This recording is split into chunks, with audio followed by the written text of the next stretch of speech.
वालेकुम स्टूडेंट्स, कैसे हैं आप सब। मुझे उम्मीद है कि आप सब खैरियत से होंगे। आज हम लेक्चर जो डिस्कस करने लगे हैं वो है 9 सब्जेक्ट मैथ और क्लास 7 का। क्लास 7 वाले बच्चे ज़रा देखेंगे, हम चैप्टर नंबर 6 को डिस्कस करेंगे आज। Direct and inverse variation, topic का नाम है डायरेक्ट एंड इनवर्स वेरिएशन। लेकिन आज हमने जो डिस्कस करना है वो है ओनली रेशियो। रेशियो को डिस्कस करेंगे। रेशियो क्या होती है, इसका क्या कंपैरिजन होता है, हम रोजमर्रा में कैसे इसे इस्तेमाल करते हैं, ये आज आप जानेंगे। ओके, तो देखिए, ratio comparison of quantities of same kind. हम सेम एक जैसी चीजों का कंपैरिजन कर सकते हैं। अब देखिए, रेशियो जो है comparison of quantities of same kind, एक जैसी चीजों का कंपैरिजन हम कर सकते हैं, सेम क्वांटिटी होनी चाहिए उनकी। और दूसरी बात ये है कि कंपैरिजन करने के लिए हमें एक से ज्यादा चीजों की जरूरत पड़ सकती है। अब एक से ज्यादा चीज दो हो सकती है, 2 3 इससे ज्यादा हो सकती है, ठीक है। लेकिन ज्यादा से ज्यादा 2 या 3 चीजों का कंपैरिजन आज हम इस एक्सरसाइज में सॉल्व करेंगे। ओके, तो कंपैरिजन करने के लिए हमें एक से ज्यादा चीजों की जरूरत पड़ती है। कभी भी सिंगल चीज का हम कंपैरिजन नहीं कर सकते। जैसा कि ये मेरे पास एक मार्कर है, अब ये सिंगल है ना, तो इसका कंपैरिजन हम नहीं कर सकते। कंपैरिजन तभी होता है जब हमारे पास 2 या 2 से ज्यादा क्वांटिटीज आ जाए। अब देखें, ये मेरे पास 2 मार्कर हैं। अब इन दोनों का कंपैरिजन हम आसानी से कर सकते हैं। लेकिन दूसरी बात ये है कि कंपैरिजन जो हम सिंगल चीज का हम कंपैरिजन तो नहीं कर सकते। जाहिर सी बात है, हम ये अंदाजा लगा ही नहीं सकते कि ये कितनी चीज, कोई भी चीज हो जाए, वो कितनी बड़ी है, कितनी छोटी है, या वो कितनी हल्की है या भारी है, ठीक है। तो हम कंपैरिजन जब करेंगे, कंपैरिजन करते हुए चीज छोटी बड़ी तो हो सकती है, लेकिन हो वो एक ही कैटेगरी की। अब एक ही कैटेगरी की, जैसे मैंने आपको मिसाल दी कि ये दोनों एक ही कैटेगरी के हैं, दोनों मार्कर हैं, साइज देखें, अब इनके कलर डिफरेंट हैं, अब ये लिखते भी डिफरेंट कलर में होंगे, ऐसे ही है ना। अलग अलग चीजों का कंपैरिजन नहीं हो सकता। जैसे मेरे पास ये 2 चीजें हैं, मैं कहूँ कि इन दोनों का कंपैरिजन करें तो कभी भी नहीं हो सकता, ठीक है। कंपैरिजन सेम क्वांटिटी का होता है। जैसा कि हम अगर ले लें हाइट का कंपैरिजन हम वेट के साथ करें तो ये गलत है। हाइट का कंपैरिजन हम हाइट के ही साथ करेंगे, वेट का वेट के साथ करेंगे, और लेंथ का लेंथ के साथ करेंगे। अप टू सम थिकनेस का हो सकता है, कलर का हो सकता है, और उसके बाद वेट का हो सकता है, करेंसी हो गई, वर्क, एफिशिएंसी, स्पीड एटसेट्रा। हम किसी का भी कंपैरिजन कर सकते हैं। अब देखिए, comparison must be of same unit. अभी मैंने स्टार्ट में भी बताया है कि उसका यूनिट भी सेम होना चाहिए, सेम क्वांटिटी होनी चाहिए। ये जो हम कंपैरिजन करते हैं यही रेशियो है, ठीक है। अब देखें, रेशियो कोई और नई चीज नहीं है, ये जिंदगी भर आप करते आ रहे हैं। मान लीजिए जैसा कि मेरे पास 5 रुपए, ठीक है, मेरे पास 5 रुपए है, आपके पास 10 रुपए, ठीक है। अब हम इन दोनों का आपस में कंपैरिजन करें। यहां से 2 बातें निकलती हैं। आपके पास मेरे से डबल पैसे हैं, ऐसे ही है ना। एक बात तो ये होगी, आपके पास मेरे से डबल पैसे हैं, यानी मेरे पास 5 है, आपके पास 10 है। अब दूसरी बात इसमें ये है, मेरे पास आपसे आधे पैसे हैं। समझ आ गई? मेरे पास आपसे आधे पैसे हैं। पहली बात मैंने क्या कही, आपके पास मेरे से डबल पैसे हैं। दूसरी बात मैंने ये कही, मेरे पास आपसे आधे पैसे हैं। समझ आ गई? तो देखें आप, अब जब हम इन दोनों का कंपैरिजन करेंगे, रेशियो इसमें से फाइंड करेंगे, तो हम यहाँ पे is to लिखते हैं, is to 5:10, 5:10। आप देखें, 5 1 are 5, 5 2 are 10। हमारे पास आंसर आ गया 1:2।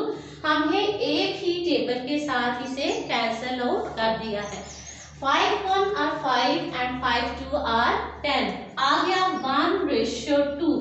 अब ये यहाँ पे हम इसे ओवर की फॉर्म में भी लिख सकते हैं 1/2। तो देखें ये वही बात आ गई कि मेरे पास हाफ से आधे पैसे हैं, हाफ, ठीक है, 1/2।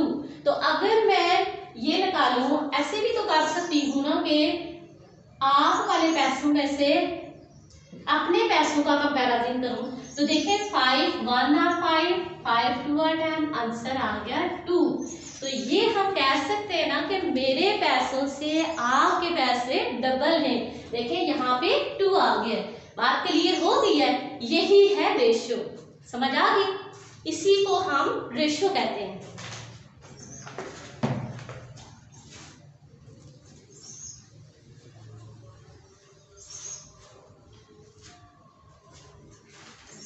अब इसमें यूज हो रहा है कॉन्टिन्यूड रेशियो। आपके टॉपिक में continued ratio, comparison of 3 quantities of same kind. जैसा कि मैंने कहा कि comparison of quantity of same kind के सेम काइंड की जो क्वांटिटी होती है कंपैरिजन हम करते हैं उसे हम रेशियो कहते हैं। लेकिन कॉन्टिन्यूड रेशियो भी यही है, उसमें 3 क्वांटिटीज इस्तेमाल होती हैं। अब इस एक्सरसाइज के मुताबिक फॉर्मेशन ऑफ कॉन्टिन्यूड रेशियो जो हमारे पास है वो है A:B:C। तो एक्सरसाइज जो हम 6.1 स्टार्ट करने लगे उसका फर्स्ट क्वेश्चन भी इसी के मुताबिक है। अब कॉन्टिन्यूड रेशियो कैसे हम फाइंड करते हैं? ये है ना हमारे पास रेशियो A:B और दूसरा हमारे पास है B:C, ठीक है। अब देखें यहाँ पे हम इस A को B के साथ मल्टीप्लाई करेंगे और इस B को अपवर्ड इस B के साथ मल्टीप्लाई करेंगे और इस B को C के साथ मल्टीप्लाई करेंगे। तो ये हमारे पास कॉन्टिन्यूड रेशियो आ जाएगी। बात समझ में आ गई है? अभी हम चलते हैं एक्सरसाइज की तरफ।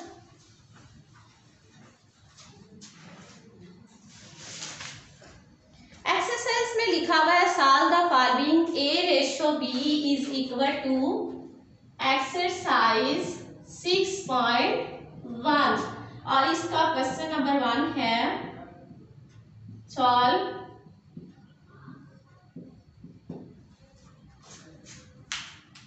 A:B is equal to 3:2। Clear? और B:C इज इक्वल टू 2:7। हमने फाइंड करना है A:B:C। मैं इसके 2 मेथड आपको सिखाऊंगी, दोनों तरीकों से जो आपको आसान लगे आपने उस तरीके से हल कर लेना है। फर्स्ट इसमें यह है कि A:B:C जो कॉमन होता है वो तो जाहिर सी बात है दरमियान में आता है, लेकिन A:B:C है तो हम इसे तरतीब से लिख लेंगे। फर्स्ट है हमारे पास A:B:C। अब देखो B यहाँ पे रिपीट हो रहा है तो इसका मतलब है ये दरमियान में आएगा। यहाँ पे हम सबसे पहले लिखेंगे AB की वैल्यू 3:2, ठीक है। यानी हमारे पास ये है A:B:C। हम ये लिखेंगे। अब हम इसमें वैल्यू पुट करते जाएंगे और ये बात आपने अपने जहन में रखनी है कि जिस वेरिएबल्स की 2 वैल्यू आ जाएंगी वो आप उसे दरमियान में रख सकते हैं। अब यहाँ पे B है, ये तो तरतीब से आ गया A:B:C। तो हमने लिखा A की वैल्यू 3 थी वो लिखी और B की वैल्यू हमारे पास 2 है, हमने वो लिखी। अब जो सेकंड है उसमें लिखा हुआ है BC 2:7। B की वैल्यू कितनी है 2 और C की वैल्यू कितनी है 7। बात समझ में आ गई? अब आप देखें हम इनको आपस में मल्टीप्लाई करेंगे और ये रूल आपको याद रखना होगा।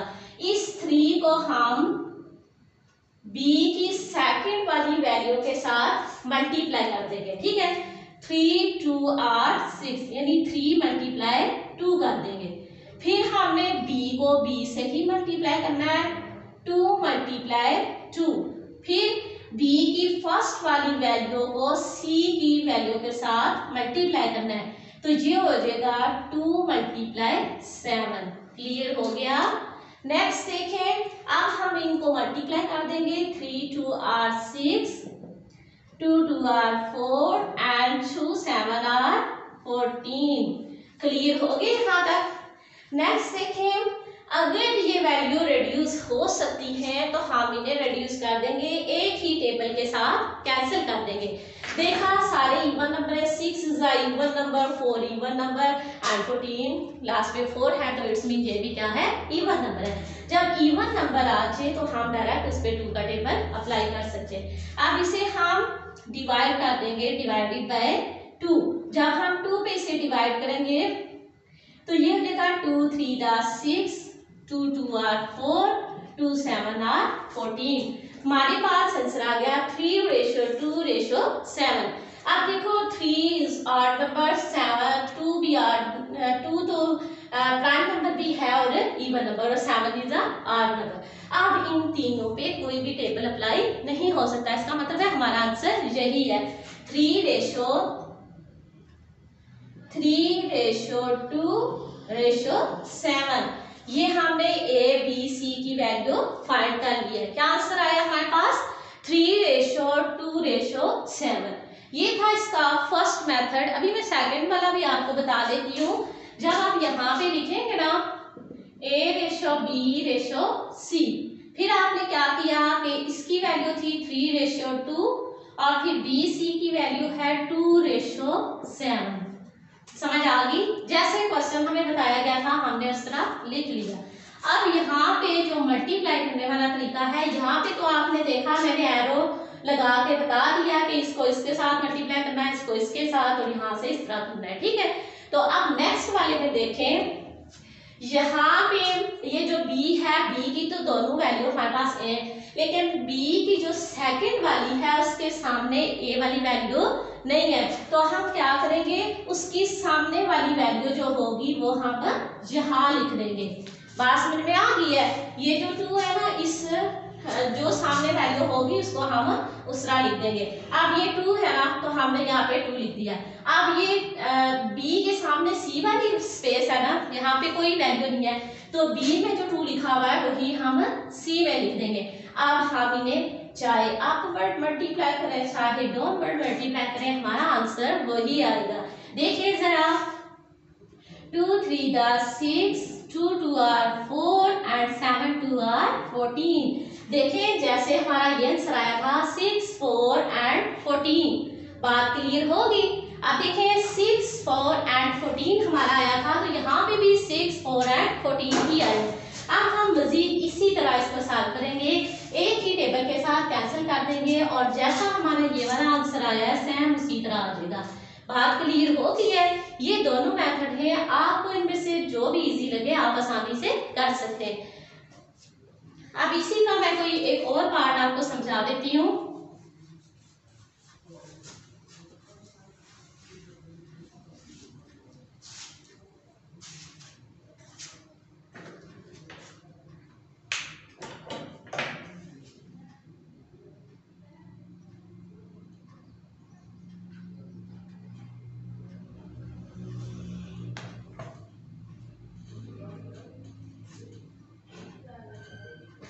अब इसमें पार्ट नंबर 3 लिखा हुआ है A:B is equal to 1:7 और इसमें BC की वैल्यू है 5:6। अच्छा, अब सवाल में एक थोड़ी सी मिस्टेक है कि वहां पे लिखा हुआ है कि A:C, उसमें B कोई नहीं लिखा हुआ, तो ये उसमें मिस्टेक है। आप लोगों ने फाइंड यही करना है A:B:C। बात समझ में आ गई है? सवाल को देख के आपने कंफ्यूज नहीं होना, आप ये दोनों वैल्यू फाइंड कर सकते हैं। तो अगर यही लिखा हो, अगर आप यही समझें कि यहाँ पे A C की फाइंड करनी है, तो जाहिर सी बात है जब आप इसे हल करेंगे तो आएगी तो वो तीनों, लेकिन जब सोल्यूशन लिखेंगे तो तब आप सिर्फ A और C की वैल्यू लिख देना। जैसा कि मैं यहाँ से 20 की कर देती हूँ, जैसा सवाल लिखा हुआ इसी तरह कर देते हैं A:C। हमने फाइंड करना है A:C। अब देखिए वही मेथड अपनाएंगे जैसे हमने पार्ट नंबर 1 में किया, A:B रेशो सी। फर्स्ट में ए बी की वैल्यू है हमारे पास 1:7 और बी सी की वैल्यू है 5:6। क्लियर हो गया। अब आप देखें क्या करना है, हमने इसको इसके साथ मल्टीप्लाई करना है, इसको इसके साथ मल्टीप्लाई करना है और फिर इस 7 को 6 के साथ मल्टीप्लाई करना है। बात समझ में आ गई है। तो अब देखें 5 1 are 5, 5 7 are 35 and 6 7 are 42। अब देख लें 5 आ गया, 35 आ गया एंड 42 आ गया। देखिए क्या ये दोनों वैल्यू आपस में रिड्यूस हो सकती है? नहीं। यहाँ पे ये 5 है और ये 35 है, इन दोनों पे तो 5 का टेबल अप्लाई हो सकता है, लेकिन इन दोनों पे नहीं हो सकता, ना ही 3 का टेबल इन पे अप्लाई हो सकता है। तो फिर हम क्या करेंगे, ये वैल्यू हमारे पास इसी तरह रहेगी, ये मजीद रिड्यूस नहीं हो सकती। और जब ये रिड्यूस नहीं होगी तो हम इसको इसी तरह लिख लेंगे। तो ये तो हमारे पास ए बी सी की वैल्यू आ गई है, लेकिन हमें चाहिए थी सिर्फ ए और सी की। और जब हम सोल्यूशन लिखेंगे तो लिखेंगे A/C इज इक्वल टू ए की, ये है ना हमारे पास ए की वैल्यू आई है 5 रेशो और सी की आई है 42। तो हम लिख देंगे A/C is equal to 5/42। Clear हो गया। ये था क्वेश्चन नंबर 1 जिसकी हमने रेशो फाइंड किया है। अब इसके सारे पार्ट आपने इसी तरह ही सॉल्व करने हैं। ये टोटल 5 पार्ट हैं, जिनमें से 2 मैंने आपको क्लियर कर दिए हैं। यकीनन आप लोगों को इसकी समझ भी आ गई होगी। प्रीवियस लेक्चर आप लोगों ने डिस्कस किया होगा, उसकी भी समझ आ गई होगी। तैयारी करनी है आपने अच्छे तरीके से। और क्वेश्चन नंबर 1 ये जो रेशो वाला है, इसकी बार बार प्रैक्टिस करनी है ताकि ये क्लियर हो जाए। समझ आ गई है? ओके, अल्लाह हाफिज़। आज के लिए क्वेश्चन नंबर 1 ही काफ़ी है। अल्लाह हाफिज़।